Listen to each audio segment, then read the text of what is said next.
A sala de debates da emissora estava carregada de tensão.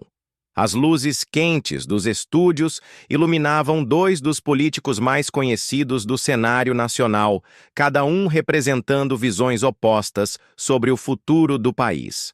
Gleisi Hoffmann, senadora experiente e figura proeminente do PT, ajustava seu microfone enquanto observava atentamente seu oponente do outro lado da mesa. Tarcísio de Freitas, governador de São Paulo, folheava discretamente suas anotações, mantendo a postura serena, que o caracterizava em momentos de pressão. O tema do debate era a gestão de crises e liderança política, um assunto que prometia gerar faíscas entre os dois. O mediador mal havia terminado de apresentar o primeiro bloco quando Gleisi decidiu partir para o ataque. Seus olhos brilhavam, com a intensidade de quem estava determinada a marcar pontos decisivos. Governador Tarcísio, ela começou, sua voz ecoando pelo estúdio. O senhor tem se escondido das decisões difíceis. Quando o povo paulista mais precisa de liderança, o senhor se ausenta, delega responsabilidades. Isso, para mim, é atitude de covarde. A palavra ecoou pelo estúdio como um tiro.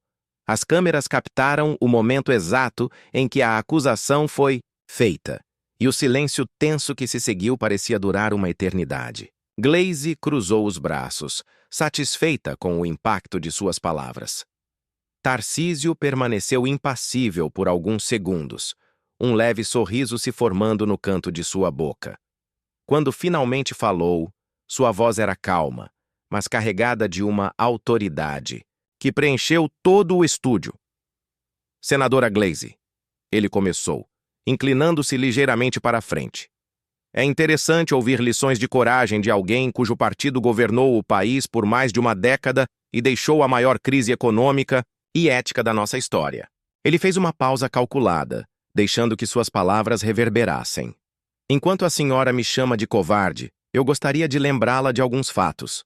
Durante a pandemia, quando muitos políticos se escondiam em seus gabinetes, eu estava nas ruas, visitando hospitais, coordenando a logística de vacinas, enfrentando as decisões difíceis que o momento exigia.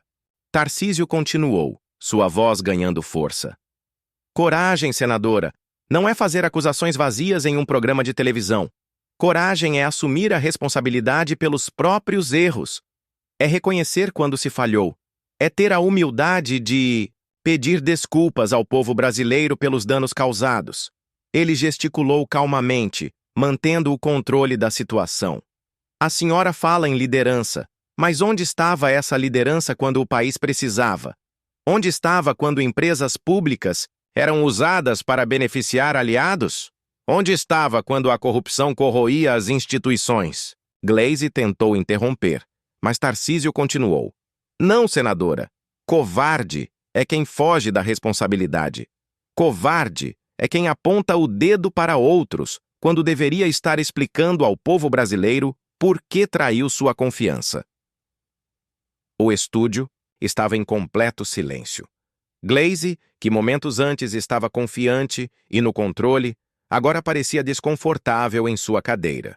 Suas tentativas de interrupção haviam sido inúteis diante da resposta articulada e factual do governador. Eu vim aqui, Tarcísio concluiu, para falar sobre o futuro, sobre soluções, sobre como podemos construir um país melhor. Mas se a senhora prefere ficar no passado, tentando desviar a atenção dos próprios fracassos com ataques pessoais, então creio que o público já tem elementos suficientes para julgar quem realmente está preparado para liderar. Gleisi permaneceu, em silêncio, por longos segundos, claramente sem uma resposta à altura. O mediador tentou dar-lhe uma oportunidade de tréplica, mas suas palavras saíram hesitantes, sem a força e convicção que havia demonstrado no início. Bem, o governador está tentando desviar o foco? Ela gaguejou. Mas sua voz não carregava mais a mesma autoridade de antes. As câmeras captaram cada momento de desconforto, cada hesitação, cada tentativa frustrada de retomar o controle da narrativa. O que havia começado como um ataque calculado havia se transformado em uma situação extremamente constrangedora. Nas horas seguintes ao debate, as redes sociais explodiram com comentários sobre o confronto. Analistas políticos debateram intensamente sobre o momento em que a dinâmica mudou completamente. O que deveria ter sido um ataque estratégico havia se tornado um exemplo de como a política pode ser imprevisível. A história serviu como um lembrete de que, na arena política, aqueles que escolhem fazer ataques pessoais devem estar preparados para enfrentar as consequências, especialmente quando do outro lado está alguém preparado, com argumentos sólidos e a serenidade necessária para transformar uma acusação em uma oportunidade de esclarecimento.